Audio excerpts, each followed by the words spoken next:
So today, I'm going to just put it very bluntly. Somebody has got to take responsibility for these armed and dangerous children, and it is not just the police and not just the government. Just bluntly put. We have children who are out in our communities at 3 and 4 o'clock a.m. committing these crimes. No summer job or government program is going to help that. I get the question asked all the time, well, what are you going to do? But if you're out at 3 and 4 o'clock in the morning at 14, carjacking and committing armed robberies, that is not a fact that the resources are not there. So we can't continue to throw resources to fix that kind of problem. But at this point, these kids don't just need a hug, they also need to be held accountable. I know this isn't the popular thing to say, but the truth of the matter is, it's a fair question. Where are their parents? Where are the aunties? Where are the uncles and other family members who are responsible for them? We have thrown government resources at this matter, and we'll be continuing to do so.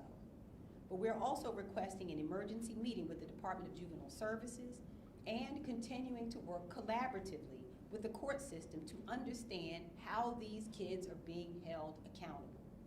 But hear me when I say, they must be held accountable.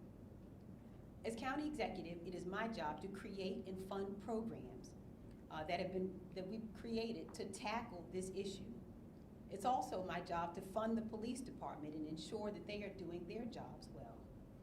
But we would also like for the courts, for the Department of Juvenile Services, to release to the public their numbers on outstanding cases and dispositions. We'd like the prosecutor's office to release its pending cases and dispositions. And we want the police department to publish as well its arrest numbers on a public dashboard. We need our entire criminal justice system to act in full public transparency so that we can tackle this issue together.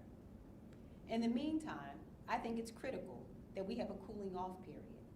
So we will begin enforcing an existing curfew law that will begin to take effect this upcoming weekend for at least the next 30 days. That means that unless an exception applies, youth under the age of 17 must be at home between the hours of 10 p.m. and 5 a.m. Sunday through Thursday, and 11:59 and 5 a.m. Fridays and Saturdays.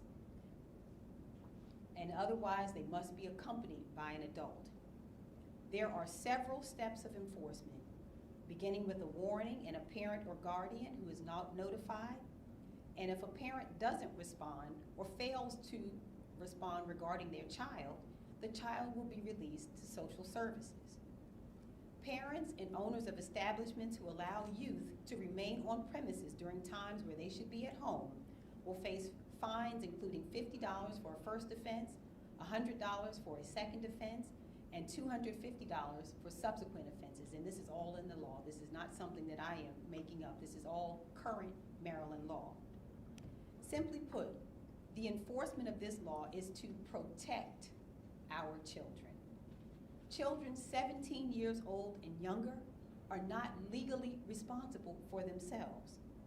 Neither are police. Their parents are responsible and their families are responsible for keeping them safe. We need everyone working to protect our children. We can make an arrest and make arrest after arrest after arrest, but after that, it's out of the police department's hand.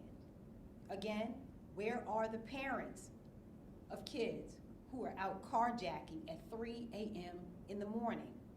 And let me be clear, the government is doing its part and will continue to do so, and we will spare no resource in terms of combating violent crime.